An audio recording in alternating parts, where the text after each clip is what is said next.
Riskanta kif rġajna dinaw 10 snin wara, s-sitta raħna fuq dol folk. Minkejja minn jafkam il-moment kanna ħanaqtu għalna.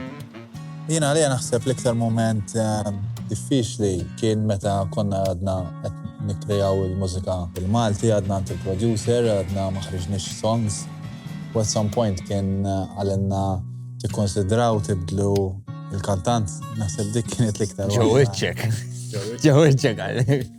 Dak iż-żmien kollu rabbit ċertu reżiljenza li wara anke barra mill-ħajja anke barra mill-band naħseb li għalmetna ħafna dik l-esperjenza.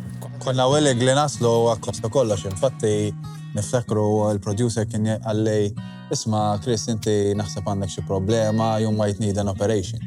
U niftakar I was willing to go all in tant kemm konna determinati li. Maħna dejjem ridna aktar ukoll.